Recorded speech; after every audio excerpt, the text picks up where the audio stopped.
So, well, welcome everyone. Thank you for being with me today. It's always so lovely to chat and talk with these webinars to live people, of course. But you can see that, well, I'll introduce myself because we actually have quite a few new people joining us today. So I'm Becky Carr, and this month's webinar, as you can see, is recruitment, and it's hiring the best fit. So as you can guess, the extended disc tool is pretty perfect, actually. It's a really great tool to help with this. But I do run into a lot of people that say, hey, Becky, you can't or shouldn't use disc for recruitment. You know, I have to say I totally disagree, but you do need to use it right, and you do need to use it carefully, or yes, you can bias the results and the candidate pool, which is, you know, not a good thing. So first, the obvious. Many of the companies we deal with have in the past tended to rely on a kind of intuitive process to appoint new people. They interview, they ask best questions, they can choose what they hope is the best option given the answers they get, along with a good dose of human intuition. Sometimes it does actually work out. But what we see is the many times that actually it doesn't. And that's where the expense starts, not always just in legal fees, but always in wasted time, wasted effort, team disruption, lack of performance, and sometimes downright damage to the company image or even culture. The most common issue is neither the legal or the non-performance issue. It's the bland and ordinary performance noticed after 8, 10 months of just wasted time, of nothingness, neutral, grey, neither hot nor cold, no real contribution. And those are the hardest ones to performance manage up or out, and it can be really hard to pinpoint why. So this webinar is about using extended disc as a tool in the process to help hire a better fit. Well, the best fit. Now I just want to say, you should be using this tool as part of your process, part of character and references, skill checks, all sorts of things, and of course interview processing as well. So this is just one tool to your toolbox. So what are we going to have a look at today? What am I going to cover? Well, I'm going to have a quick brush over the extended disc styles and what they focus on. As I said, we've got quite a few new people with us too. I'm also going to touch on some typical roles of what different careers and different styles tend to match to.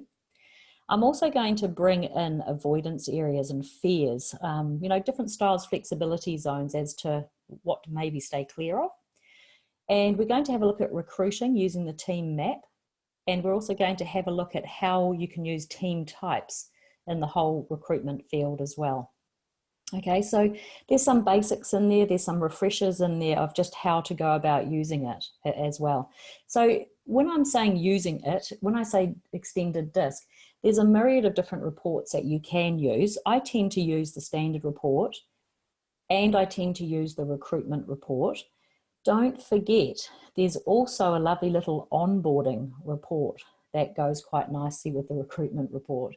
And this has different information. Now, people will say to me, Becky, when do you use this information or these reports? I tend to use them personally only on my short list because, you know, they're paid assessments. So I get down to a list of 2, 3 candidates potentially, and that's when I start to assess them.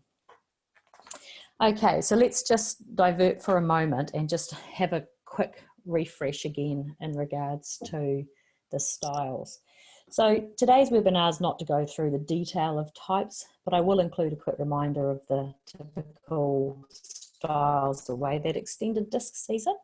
You can see that on the right side of the axis, we use the word extrovert. Usually extroverts are described as being active, and we can see them being usually fairly fast-paced. Extroverts tend to like being around or interacting with others to gain their energy. So being social is not particularly taxing to them. For an example, if they have a bad day, they might be a bit frustrated, a bit annoyed. They will tend to reach out to other people, meet up with a friend, go and chat, vent, ring on the phone, talk, whatever it is. But they can tend to download and get back energy from people as well. So on the other side of the axis, we have the introverts. Now, I know this is like a 101 lesson. It goes a bit deeper than this, but let's just stay basic for today. We tend to see these people as being more reserved and slower paced than extroverts.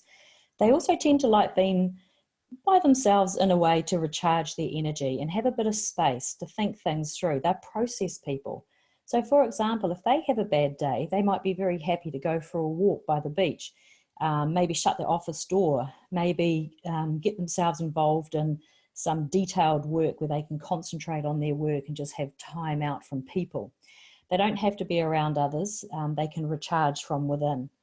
So that's the extrovert to introvert spectrum. Let's have a quick look at the task-oriented to people-oriented spectrum so we understand how the styles fit in. On this axis, we have people-oriented on the bottom. These are the people who tend to voice their thoughts, make decisions based on how they might affect others, and to take into consideration other people's opinions before making their own decisions quite often. Whereas up the top, the task-oriented people tend to think more about the issues, and they think their way through using facts, figures, results, whatever it is, information. They want results and achievement. So just to reiterate now, you can now see where the 4 quadrants come into play.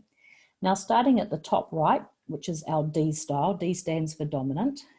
A D style person is task-oriented, but they're quite direct with their communication and they're very much considered decisive. Swinging around to the I style, which is your influencer, they're often people that someone would consider or comes across quite sociable and quite influencing in how they talk and act. The S style now pops over to the introvert side, but still people-oriented. These are people who tend to be steady and sincere, and they like to get things done, a bit of a doer from A to B. Lastly, the C style. Again, they're very task-oriented, but they tend to be rules, regulations, and logic is very important to them. So that's a very quick summary of the different styles. I've got a bit more here on this page, just about what they prefer and what they focus on. The direct type personality, which is your D, so dominant, prefers to focus on things like goals, hard values, facts, results, and change. And the reason I'm talking about this is that it's good to refresh yourself when it comes to recruitment, what the job entails or the position entails. You start to actually think of what their preferred focus is. So again, this is just another level that you can start to think about when hiring. So the I-type personality prefers to focus more about people, things like team spirit, the future, oneself. Their environment has been, the perfect environment has been around others to be able to connect with. It doesn't have to be all day, every day, but needs to be around others in some way. For example, pharmaceutical sales is out on the road very often, but they get to connect with a lot of clients, for example. So the S-type person prefers to focus on agreement, principles, past proof, and of course the team, especially there is a familiar team. So they may not enjoy going out, connecting day after day, though I do know some that do, but they might prefer to have a familiar camaraderie or a familiar team around them, or even just one-on-one. I mean, there's no absolute, but it's good to take it on board. And the C-type personality tend to like to focus on details, facts, analysis, the way things should be done properly. They like to follow rules, and they certainly like to analyse things as well.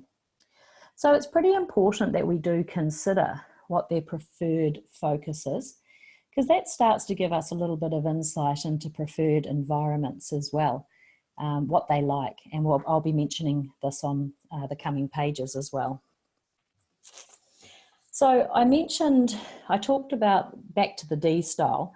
It's easier for me to talk in obviously just the 4 main styles for a webinar like this, but don't forget there are combination styles, and it is really good to understand DIs, ISs, CSs, all that, the combination styles as well. So just for today though, let's stay with this and have a look at D. So if the role you're recruiting will need to involve, say, things like change, drive, the big picture, strategy, tough, fast decisions, then it could be something you do need to think about in hiring someone with a D in their mix. They tend to thrive on things like challenge in their preferred environment. Responsibility in a role certainly goes a long way into their need to control motivator that they prefer. So we all have different motivators, and one of theirs are, controlling the situation. So responsibility gives them control. Things like separate projects to work on and see through, not so much the detail, but the big project path, or even a hunter in a sales role or management role of sorts tends to be an example of what might work for a D style. They love change. They really love it. They want to keep moving and evolving things around them. So it's often them that will actually implement the change. If your role doesn't offer constant change in some way, you may find them actually to be quite restless unless you give them some specific projects, which gives them that challenge again. So as you can see, their career for a D, think about that as preferred environment, I guess. So challenge, responsibility, change, projects that they can work on by themselves or delegate out and oversee. Like all types, there are some drawbacks, but so long as you're aware of the D-type person and their drawbacks, things like that they can go too fast at times, especially with change, and they will tend to keep pushing issues along, and this might not suit your role, so they tend to push. The area to support them on is quite often the people side of things and how they impact others around them, especially when they're under pressure. So often in my world of consulting, the areas that I need to point out or support them in most is how to be more patient and gain cooperation through people, not always driving at the task and the results, but stopping and getting people on board to produce results through. And that's actually not easy. It's not an easy task because it's against their comfort zones or their natural. So I was a little bit daring. I don't usually like doing this type of thing because I'm just making sure that this is very generic, but I'm putting up some examples of job positions as, of course, look, not everyone fits into this perfect list.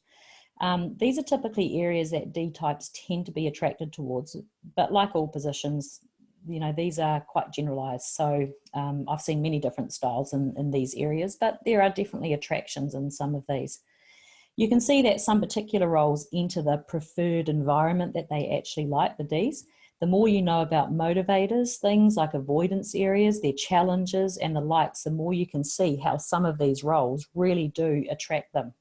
So let's take firefighter, for example. I actually have a couple of friends in this industry and they tell me they love the risk.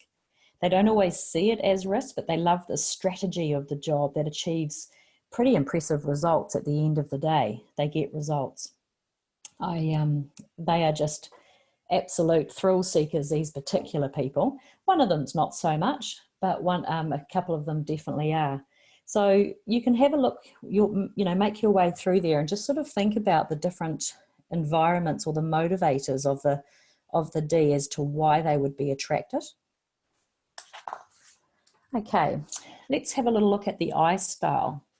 If the role you have identified for recruiting needs more of a people connection, or it tends to have a variety of contacts and activities for them to perform, it might be a little bit trendy or a little bit modern and tends to be, let's say, in a type of sales where relationship is important, then considering the more influencing type person could be a good fit. Not saying that they can't or won't do other roles where it might be more settled or detailed or routine, just saying that they prefer variety. So you can also see things to be a little bit aware of, things like commitment, which is follow through, follow up, seeing things through, forgetting or planning, scheduling. Suddenness, they're known for their spontaneity. So a quick change in direction after they've already verbalized what they were going to do. Some of the things that we need to support the I's in would be things like consideration of others and how they feel when things are a bit spontaneous, and keeping them focused, their eye on the goal, and bringing them back to what they need. So again, this is just some reminders for when you are recruiting best fit, some of the things you can potentially look out for. There's some red lights, I guess, that go off for me when I understand the really high I's can be a little bit lacking in focus. And it's not about not hiring them. It's about thinking about how I can support them through processes or meetings, check-ins, whatever it is, to keep their focus going or to be more considerate of change and how they impact people as well, I guess. Some of the typical roles for them, good to look at as well, and you can see a lot of them are people-oriented. So again, these types are mainly extroverted, so they like to be around or connect with others. They often like to help others too, especially as a small project. Think about things like travel agent and how much relationship that involves, or even flight attendants. Leadership roles, retail, a lot of that is about people, connection with people, chatting things through, spur of the moment, being spontaneous and dealing with upfront issues that are face-to-face. So again, you can sort of see a lot of this is face-to-face. I was thinking about photographer. I'm divided on that one. I have a lot of photographer friends who it's a very singular, very silo type work, and then others who are social photographers, and they gallivant all around Australasia, going to events and being definitely part of the riffraff, that's for sure. So obviously with some of these, do think a little bit outside the box. Have a look at the S now. So, the career for S, step by step, accumulating knowledge, long-term, based on experience. Remember the S-style people like a well-set patterns. They like steady type people. Ideally, they fit essential roles like service. Their skills are routine, step-by-step processes. They have longevity with their relationships and loyalty. Quite often you see them in farming, for example, in agricultural areas because of the background of processing and checking. So they're more, I was talking about farmers, in the sales orientation, they are definitely more the farmer type, the nurturer, the relationship builder, rather than the hunter. And they tend to be super reliable. We all know that they're expert listeners. In fact, sometimes it can go too far the other way and they listen and forget to tell. So like anybody, they dislike conflict, but will often go to extra lengths to avoid their conflict, including biting their tongue a lot or avoiding expressing their own opinions. Just being aware, actually, one of the biggest things in recruitment with these types, the S type, is the hidden knowledge. They often have a huge data bank or wealth of knowledge, but unless you actually ask them and stop, they may not express it or even show that they know it. Their modesty, they're pretty humble when it comes to letting people know they can do something. I have a lot of S's around me and I watch, their humbleness impresses me. Some of the support areas, if you are hiring an S to note, is acceptance of insecurity. So understanding how you can support them and make them feel more secure and confident. This speed of change. That is definitely something that needs to be addressed. So if you are hiring for a position where there is a lot of change, a lot of fast change, a lot of spontaneous change, then you might really need to think about how you can support this type of person going forward, or consider someone that might be made up of different styles, just depending. And this is where analysing the job position is totally vital. You can't just hire, well, actually you can just hire a person and find a fit for them, because if you like them, that's what you can do. But these days, pressing productivity and revenue, you need to work out what it is you need and find the right fit, or best fit as possible. So some of the roles for S's, as you can see there, they tend to be inclined to be more farmers, as I said, in regards to people, but they beautifully fit into service and support roles where genuine connection and relationships flourish. So they tend to also like slightly smaller groups, not necessarily, but I found that they're most comfortable one-on-one or with familiar teams. They can also take specific knowledge and really grow it and excel in that area if given the chance. So think about things like nurses or practice nurses, teachers, counsellors. It tends to be very specific areas, not so much a generalist. I was just looking through, as I put some of these down here, things like social worker, counsellor, all those types of things. I know so many people in those areas, and it's correct, they do tend to be S combinations of something as well. Okay, so lastly for the C style. Now, finally, if the recruitment role you have identified requires a degree of expertise, facts, details, large amounts of analysing and information, then a C in the mix could be perfect. If you need an agreed process and more heads down rather than a face-to-face approach, and you need details to be right and perfect, then usually the C will be a pretty good fit here. They enjoy an environment where they can show their expert knowledge in their field, but also where they can learn themselves and upskill. That's ultimately where they really flourish, I guess would be the word. Especially where they can also have support in those areas as they do it. So that was one of the things that I had to really keep in mind. C is my opposite style, but I had to understand that roles where they can show expert knowledge, they can learn themselves and teach others as well, obviously more technical roles, but they can actually upskill was something that was pretty important. So they can use their experience to show others or, to do projects or implement. I guess, like anything, we have a beware of area.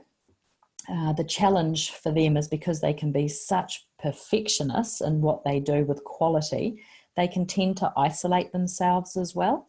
So if this is a position you're requiring that has a lot of teamwork, a lot of outward-facing external or internal customers, this can sometimes be a bit daunting or, let's say, draining on them. So the natural would be that they concentrate on their work. They like to not be interrupted continuously, though I know many that are, and also to not to let them isolate themselves to that point. Like anything, there are areas that can be supported, and you can, and it's like, there's areas that they need support on. And one of the other areas I wanted to mention was broadening their mind and thinking bigger picture. There are definitely times where I feel that they can concentrate, as a rule, very much on the detail and forget the bigger picture of where we're going, especially in spontaneous change or under pressure times. It is quite hard to go, okay, this is what we're doing, let's just all rally around. They need to know the details. So some of the biggest support areas is obviously learning to take risk, and that can be done teach them through support and processes, and obviously experience, all sorts of proof, case studies, but it's never going to be fully comfortable for them to take a huge amount of spontaneous risk. I've seen people do it, but like anything, it's pretty uncomfortable. The typical C roles. Now, these are quite a few different ones here. Our experience, and you'll quickly realise, is that these C-style fit roles that almost always require precision, detail, more process orientation, and the perfectionist gene, I guess. We typically say things like admin, support, things like engineering, sciences, all those sort of things because it's precise, lab testing. So I'm sure by now you kind of get the idea, but extended disc is such a clever tool, and it illuminates the predominant focus or preferred environment of an individual style. And for me, that's just so helpful. So it then helps to match that style to known roles where a person's natural style tends to fit well. So wherever possible, the best fit in any role is to select candidates that have similar behaviours of what might be required in the role itself. Now, of course, you would have to sit down and analyze this and work out where on the axis that some of these behaviors actually fit. So if it's a relationship, or is it detailed, is it driving, is it results, is it a supportive with lots of listening? You know, I think for those of you who've been with me for a few years listening to the webinars, I've shared this information before, but I tend to get a job description and carve it up and put those behaviors around the axis to where things might be needed. So if it's connecting, networking, it's going to be more on the extrovert side and possibly around the I style, because they're the people-oriented ones naturally. I'm not saying that Ds can't or won't do it. In fact, I know many networkers that are there, but day after day, that can get quite tedious for them. So you have to do the work as well. You have to analyze what the job role is. You have to analyze where the behaviors come from. And this is the interesting part for me out there as a consultant. Once I do this, we often open a can of worms, really, because we figure out that actually the advertisement or the job role is not exactly what they need. It may have been one that they just mass produce or just use for the last 5 years, but has the job changed? And I see this so many times. The other issue I have is that the behaviours needed for the candidate to match to come from all around the diamond. So you want them to be Superman or Superwoman. And as you know, it's a bit of an impossibility. We all have our flair, our strengths in certain areas that cross over. But as for comfort zones right round, we don't have that comfort zone right the way around. We have natural strengths, and we have learnt strengths that we can, push ourselves into other zones. So it's pretty important for you to do your homework and examine the job role as well. So the more you know about extended disc and the different styles, motivators, avoidance areas, all these types of things, the better and more knowledge and depth you can get into, especially when it comes to recruiting. And a couple of the areas that I really think, I'm about to show you some as well coming up, is the avoidance areas. And if you start to pop over and to go into their fear areas, which is obviously comes out as avoidance areas, that's where you often find that they might avoid an area. Obviously they become stagnant, or worse, they become reactive, especially if they're forced to do something under pressure. So the more you know about the potential job role, and the more you can start to highlight some of these areas that might be associated fears with some of the styles. So I'll just reiterate that. The more that you know about the job role itself and the position, the more you can start to see that what potential avoidance areas that different styles may not like or like in it as well. And that's pretty important. So I'm going to get into that now and show you some of the fears. If you want to have a look at this, of course, it's on the VIP pages. You can log into your account, into VIP pages on HR Profiling Solutions and get into this. I can't go through them all today, so we're just going to stay with the main 4. So I don't intend to go through them all, but you can see strong D types, fear losing control, loss of power. A recent example is where we had a sales company. They recruited a really strong D type to drive the company forward, which was fine. This started to happen, but now 60% of the existing sales force actually resigned due to ill feeling of how the D implemented this. So all the energy now has gone back into the recruitment, and of course sales is suffering. So these are the types of things that you need to be aware of and work out, not about not hiring that D, but how to support or warn them, or, how to implement that particular change better. So strong I types usually fear things like rejection, especially social rejection. They enjoy belonging. They often particularly like to be liked. So an unpopular role, like, introducing new policy, taking the hit for unpopular policies, will be more difficult for an I than some other styles. But don't get me wrong, they can still do it. They just feel, it just feels emotionally hard for them. So therefore, it's normal human behavior. When something's emotionally hard or difficult, what do? We tend to avoid it. So the S styles, they really dislike letting people down. So if systems, processes, etc. are not well defined and running, or there's dissension between teams, think carefully how an S-type can be more supported or trained before you might appoint them, or even understanding, food for thought, I guess, could be, is that style the right type of match for this timing of that position? I will be honest with you and say there are times where I will hire for example, a D style, and I know that they may only last in that position a year to 18 months. But at that time, that company needed change. They needed a fire put in them. They needed restructuring. And I know that a D is fantastic in a crisis like that and renewal.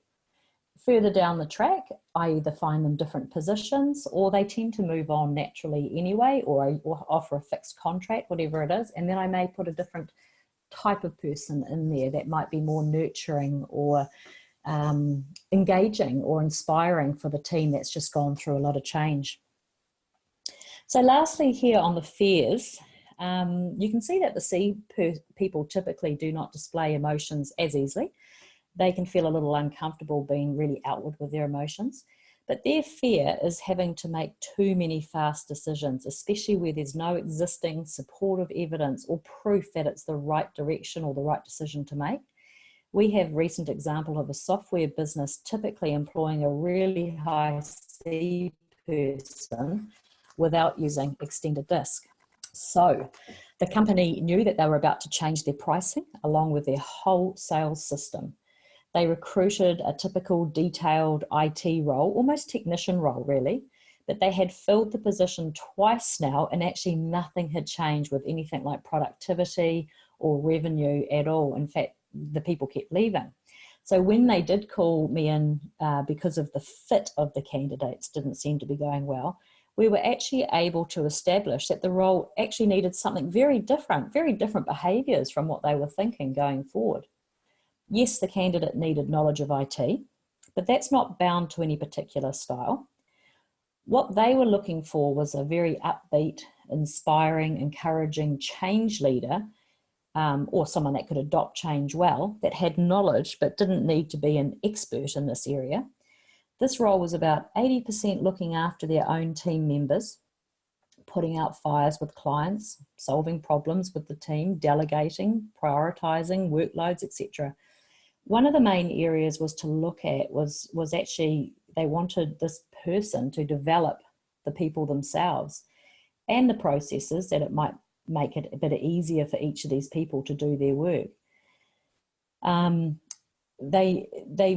guess they really needed to some help with the change as well, and they knew that the technicians that they would be looking after weren't so ready with the change. So how could they find someone that could help influence it?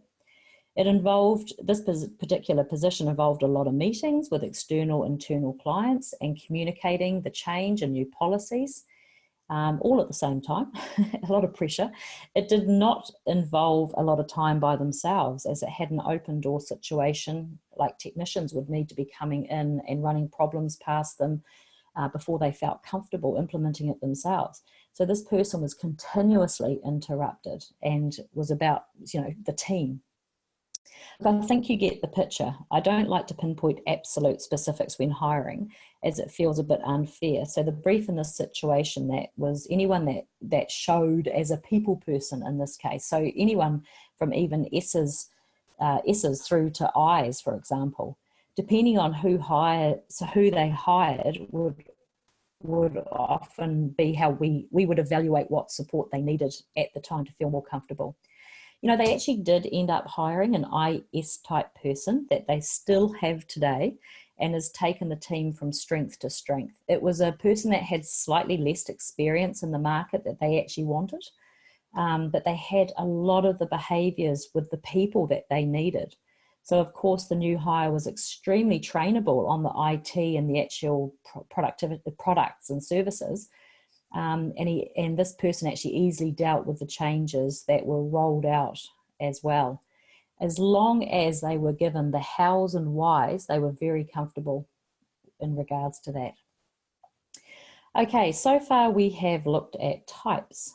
Then the typical roles for each type is that we're naturally attracted to. Then we looked at the other side of the coin and we covered typical fears and dislikes, or what I call avoidance areas, that need to be heavily supported or steered away from in some recruitment roles. So just on that, sometimes there's no getting away from opposite behaviour. You know, you need opposite comfort roles too in a job, for example. So for example, in leadership, we often have to deal with tension or conflict. Some roles really dislike this, but in this situation, if they want to be a leader, they have to learn how to adapt it. We can't always veer away from it. It's just a simple matter of support or processing or self-awareness or training in some ways that they can utilise. So let's look at another area of how extended disc can be used. And I have to say, I use this a heck of a lot myself when it comes to recruitment. Before I launch into this, one of the things I forgot to put in the webinar was that you can also use a paired report, which is just one other person being assessed. So you've got the candidate or candidates and the manager, for example, and it shows as dots or names up on here rather than a whole lot like I have. But for now, let's just use a team one. So the third area of extended disc is widely used, and we take a close look at the whole team within a business when recruiting.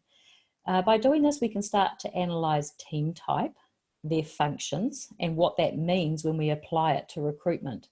Look, understandably, the whole team is needed to be mapped when it's like this.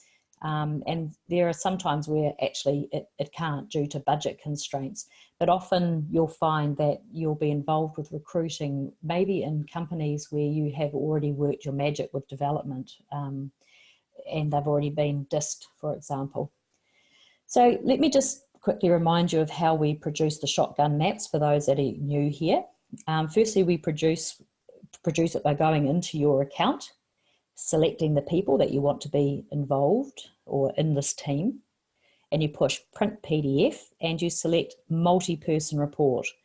All of you listening should have some type of team report in your account, whether it be team and build or the older team style ones, whichever you prefer.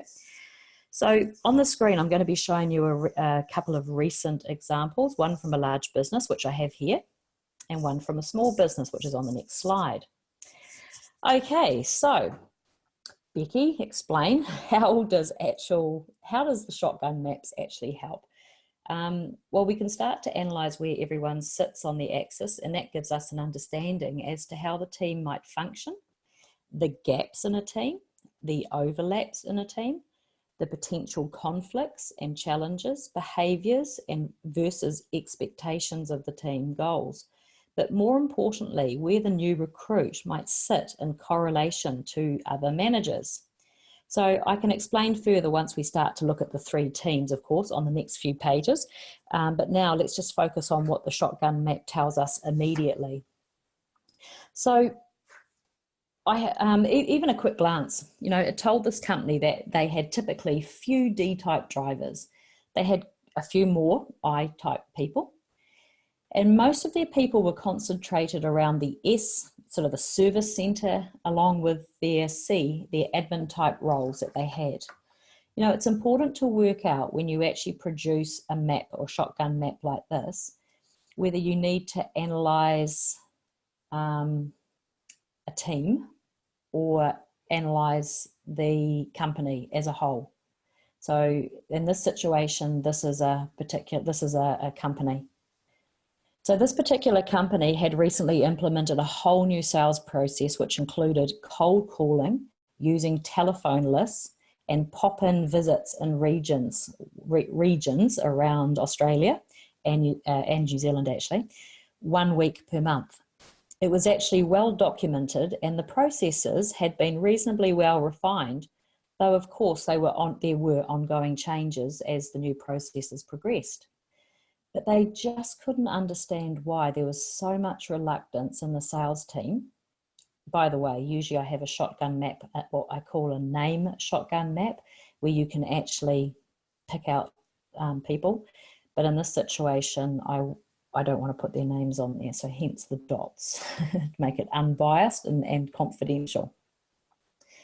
So what they really wanted was some new salespeople to take this new role on and not be stuck in their old ways, quote unquote. However, one glance told the managers why it was actually not currently working. Once we completed the shotgun map to use going forward, once they called me in.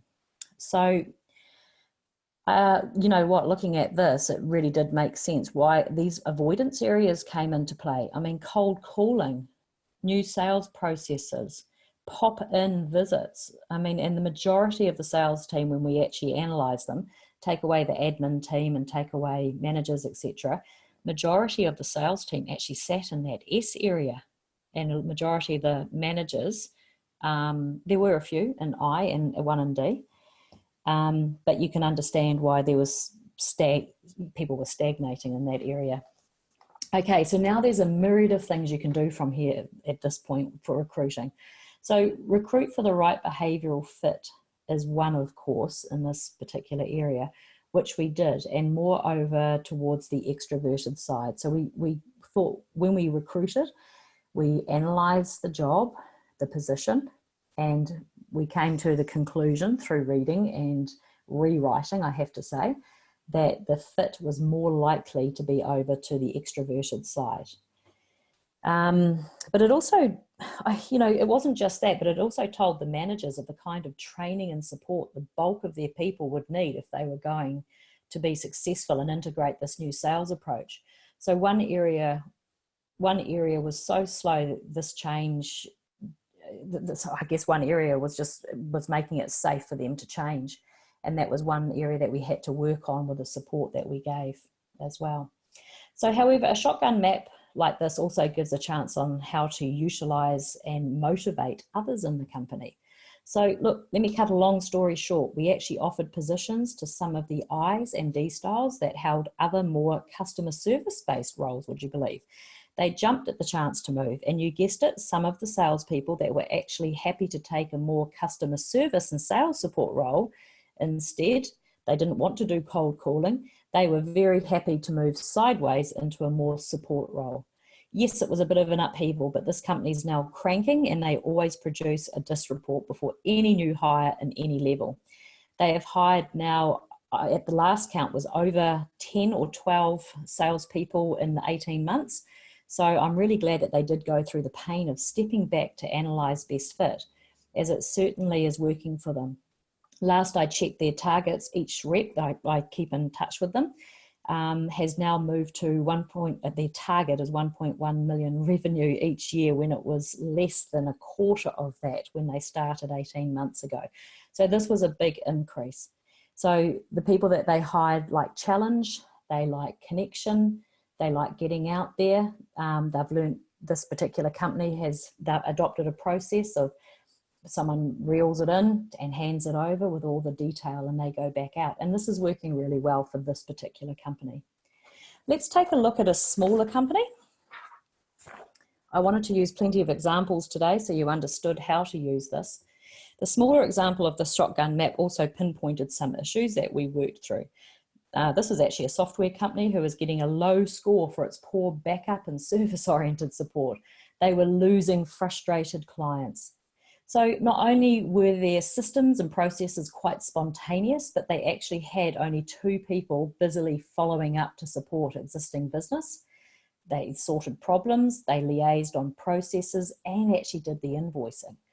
And only 1 person to close and attend potential sales opportunities that the 3 drivers were uncovering. Sounds really good because there's heaps of new leads coming in, but unfortunately the rest of the bulk of the company just couldn't keep up. And this particular driver handed in her resignation. So that was the point that we decided to strategize a little bit and look at the company. And when we were asked for help, we ended up recruiting another S. So again, know more about the role the individuals needed, the likely fits, their likely fears, the team dynamics. All this adds huge strength to a sharper recruiting process. By the way, we did only actually help with the recruiting. We only did find 2 positions.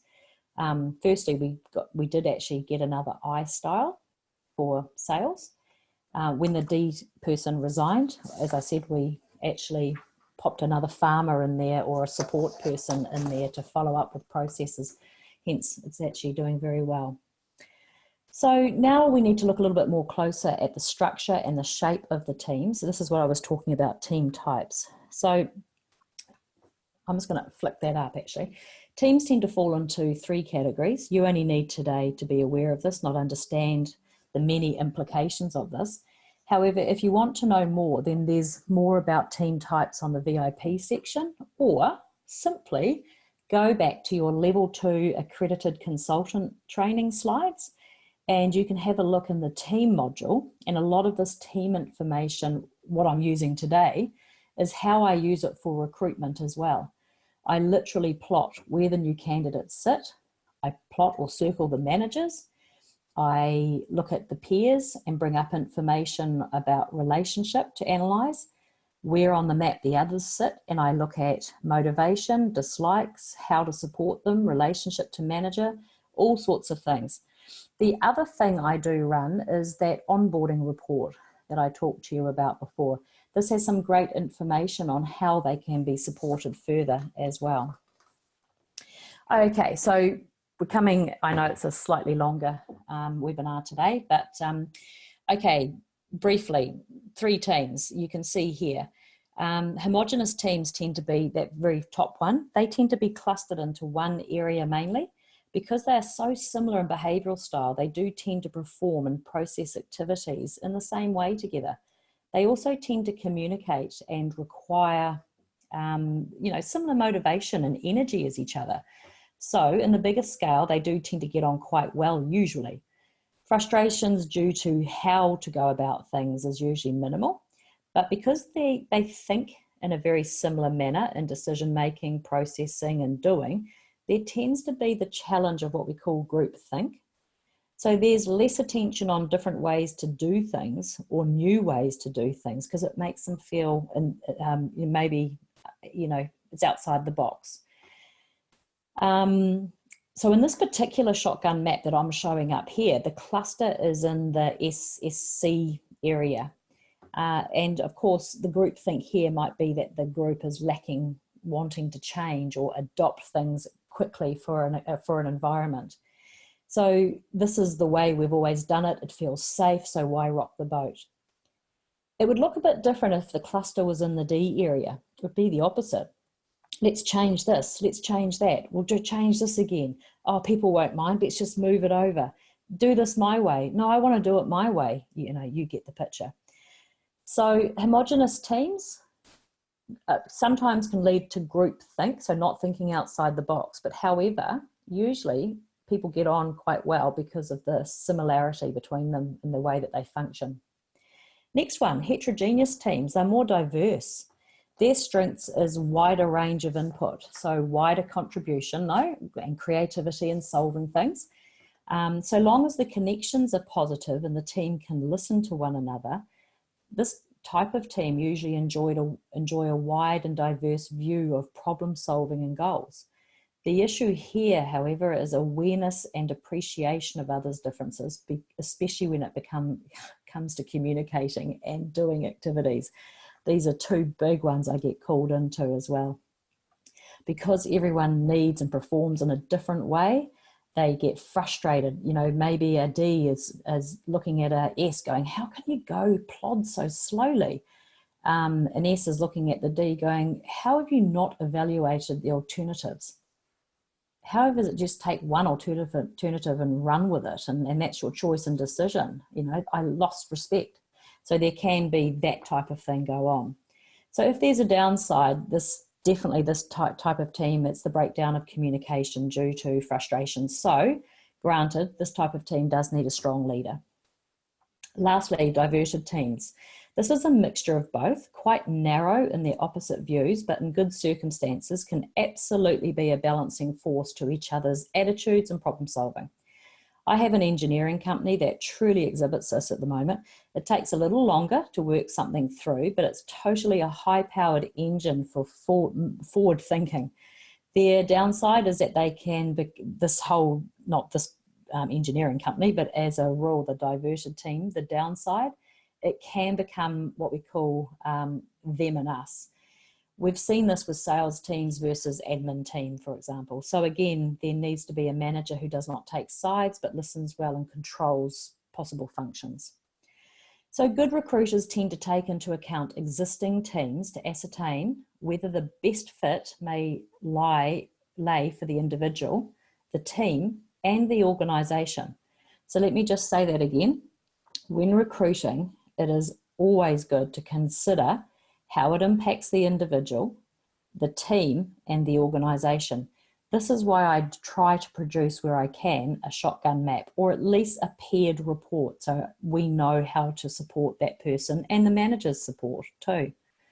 Not only that, but recruitment can often come down to redesigning a team because things are changing, or starting from scratch and moulding a team from ground zero. I've done both of these, where you have inherited a team and you need to make the most of it. So if I am recruiting, where's best to recruit? And I've also been involved in ground zero, literally, where we have to build up a team from zero to make sure that we have the right team. So that's fun, designing that. Okay, so let's look at some recent examples. Actually, no, we won't. We will go into having a quick look here. So look, it's been a long webinar, but I really wanted to refresh some of the fundamentals and basics. So we've looked at defining specific roles. We've looked at defining ideal natural fits, understanding natural types. It's important that we understand those fears because those tend to be typical avoidance areas. And we've looked at things like existing teams and how to use the shotgun map. And the other thing is, the requirements of the team and the requirements of the job. I haven't gone into that today, but as I say, I tend to get the job position and really get involved with the behaviours, highlighting those type of behavioural competencies that are needed in that as well.